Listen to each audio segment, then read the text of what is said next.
Hello ji, welcome to Ganpati Rasoi. Ganpati रसोई में आज हमने बनाया एकदम नए तरीके से बाजरे का पराठा। बाजरे का पराठा बनाने का देसी तरीका, एकदम आसान और झटपट बनने वाली है रेसिपी, आपको बहुत पसंद आएगी। चलिए देख लेते हैं कैसे बनती है ये। सबसे पहले हम ले लेंगे कोई भी देसी कुंडी, कोई भी कुंडी या मिक्सी या आप जो भी लेना चाहो उसको ले सकते हो। उसमें डालेंगे 3 से 4 हरी मिर्चें, अदरक का टुकड़ा, 5 से 6 लहसुन की कलियाँ। इनको मोटा मोटा क्रश कर लेंगे। तो हरी मिर्च, लहसुन और अदरक को इस तरह से मोटा मोटा हमने कूट लिया है। अब इनको करते हैं साइड में। ले लेंगे एक परात में डालेंगे 1 कटोरी भर के बाजरे का आटा। इसके साथ ही डाल देंगे 3 से 4 चम्मच भर के बेसन। आटा और बेसन एक साथ छान लेंगे। आप छान के भी डाल सकते हो और इस तरह से भी डाल सकते हो। पहले ही हमने थोड़ा बाजरे का आटा लिया है। बाजरे का आटा थोड़ा थोड़ा करके ही गूंथा जाता है। और टेस्टी बनाने के लिए अब डाल देंगे अदरक, लहसुन और हरी मिर्च का पेस्ट। तो डाल देंगे क्रंचीनेस के लिए थोड़ी सी कटी हुई मेथी, बारीक बारीक मेथी काट के डाल देना। पराठे को और खस्ता बनाने के लिए अब डालेंगे इसमें 1 चम्मच भर के देसी घी। आप इसको मेल्ट करके भी डाल सकते हो, वरना मेल्ट करने की ज़रूरत नहीं है क्योंकि हम आटे को गर्म पानी से लगाएंगे तो अपने आप मेल्ट हो जाएगा। अब डाल देंगे टेस्ट के अनुसार नमक और धनिया पाउडर। अब ले लेंगे हल्का गुनगुना पानी और घी के ऊपर इस तरह से डाल देंगे थोड़ा थोड़ा करके। पहले थोड़ा सा पानी डालेंगे और हाथों से मैश करते हुए इस तरह से गर्म आटा लगा के रेडी कर लेंगे। थोड़ा थोड़ा पानी डालते हुए इस तरह से।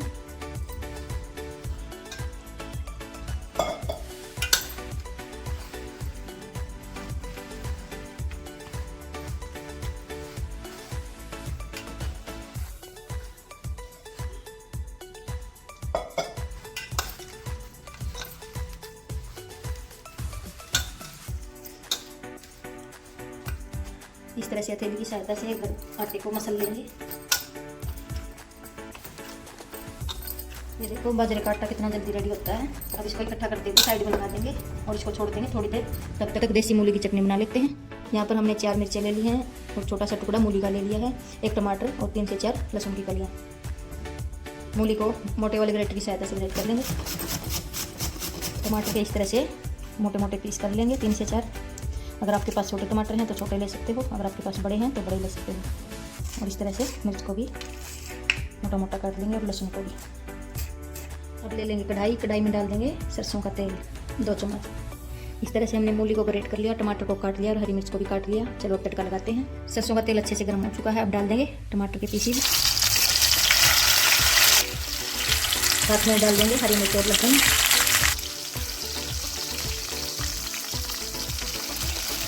यहाँ पर टमाटर अच्छे से पक चुके हैं। अब इनको निकाल लेते हैं। अब सबसे पहले हम मिर्च और लहसुन को निकाल लेंगे। ये देखो लहसुन अच्छे से ब्राउन हो चुका है और साथ में डालते जाएंगे देसी कुंडी में। इसी के साथ ही टमाटर को निकाल लेंगे। आप चाहो तो इसका छिलका उतार के डाल सकते हो, लेकिन छिलका इसका पतला है, उतारने की ज़रूरत ही नहीं है। पहले लहसुन और हरी मिर्च को मोटा मोटा कूटेंगे, ज़्यादा बारीक यहाँ पर नहीं कूटना होता। जिस तरह से यूपी बिहार में ठेचा बनता है ना, उसी तरह से मूली का ठेचा बनाएंगे आज। मिर्च आप अपने हिसाब से डाल सकते हो, जितना तीखा खाना पसंद करते हो उतनी मिर्चें आप डाल सकते हो। अगर आप कम तीखा खाना पसंद करते हो तो कम डाल सकते हो।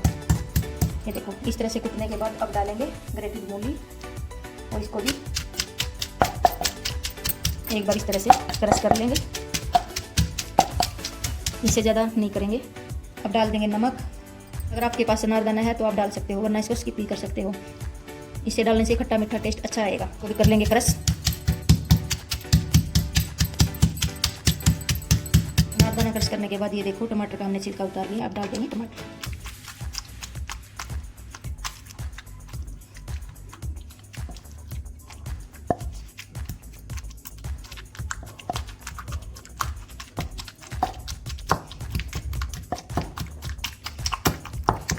फिर से डाल देते हैं मूली।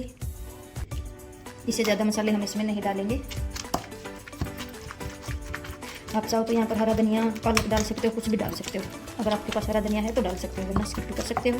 ये हमारी देसी मूली की चटनी बन चुकी है। तो इसे डाल देंगे हरा धनिया और अच्छे से करेंगे मिक्स चम्मच से। हरा धनिया बिल्कुल थोड़ा सा डालेंगे और अब निकाल लेते हैं। अगर आप चाहो तो यहाँ पर कलर के लिए देगी मिर्च का इस्तेमाल कर सकते हो, लेकिन अगर पर बना रहे हो तो ज़रूरत ही नहीं है देगी मिर्च को डालने की। इस तरह से मूली का ठेचा लगा लो या मूली की चटनी बना लो आप। हमारी बन चुकी है। अगर आप चाहो तो ऊपर से सरसों का तेल डाल सकते हो, अगर आप चाहो तो हटा सकते हो। अब तवा हमने गैस पर चढ़ा दिया है। पराठा बेलने से पहले तवा गैस पर चढ़ा देना है और इस तरह से एक बार आटे का पेड़ा लेना है और अच्छे से ये देखो हाथों से इस तरह से मसल लेना है। अब इसका पेड़ा बना लेंगे। ये देखो पेड़ा बनाने के बाद हाथों से इस तरह से दबाते जाएंगे। आप चाहो तो हाथ से बेल सकते हो, आप चाहो तो बेलन से बेल सकते हो। बाजरे की रोटी या बाजरे का पराठा बेलने का आसान तरीका ये देखो। इस तरह से सूखा आटा लगाने के बाद पलट लेंगे और हाथों से इस तरह से घुमाते हुए और बेलते जाएंगे। इस तरह से आसानी से बनेगा पराठा और बिल्कुल भी नहीं फटेगा।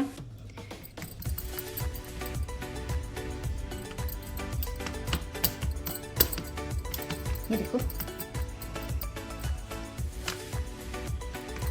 पराठा बेलने में बिल्कुल भी दिक्कत नहीं आई। देखते ही देखते पूरा पराठा हमने बेल लिया। अब इसको उठा लेते हैं। आप जितना पतला चाहो उतना कर सकते हो इसको। ये नहीं है कि बाजरे का है पतला नहीं बना सकते। ये देखो, इस तरह से थोड़ी देर हाथों से वो करने के बाद आप देख सकते हो। अब तवा गर्म हो चुका है। अब डाल देते हैं बाजरे वाला पराठा।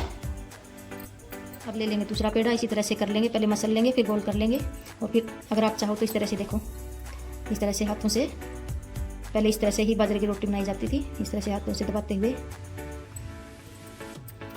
और हाथों से इस तरह से आप बेल लोगे। यहाँ पर आप घी का हाथ भी लगा सकते हो, सूखा आटा भी लगा सकते हो और पानी का हाथ भी लगा सकते हो। ये देखो, इस तरह से हल्के हाथों से करते हुए पूरा पराठा हमने बेल लिया है।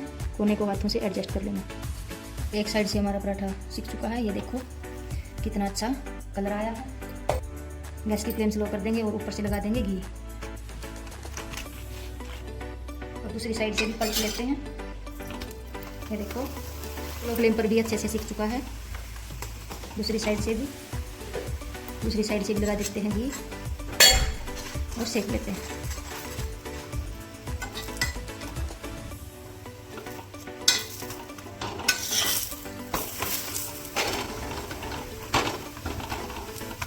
इस तरह से दबाते हुए पराठा हम सेक लेंगे। अब दोनों साइड से पराठा सीख चुका है। अब इसको निकाल लेते हैं।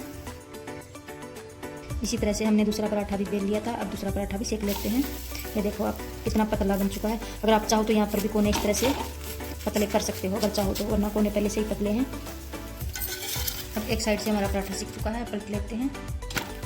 ये देखो, क्रंच देखो आप कितना अच्छा आया है कलर भी, और क्रंची भी दिख रहा है। दिखने में ऐसा लग रहा है क्रिस्पी होगा बिल्कुल। ऊपर से लगा देते हैं घी और स्लो फ्लेम पर धीरे धीरे पकने देते हैं।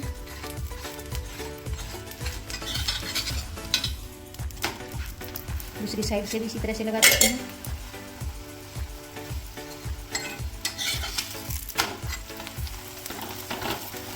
और इस तरह से दबाते हुए पकाते जाएंगे। हमने दोनों साइड से सेक लिया है। पराठा बन चुका है। अब इसको भी निकाल लेते हैं।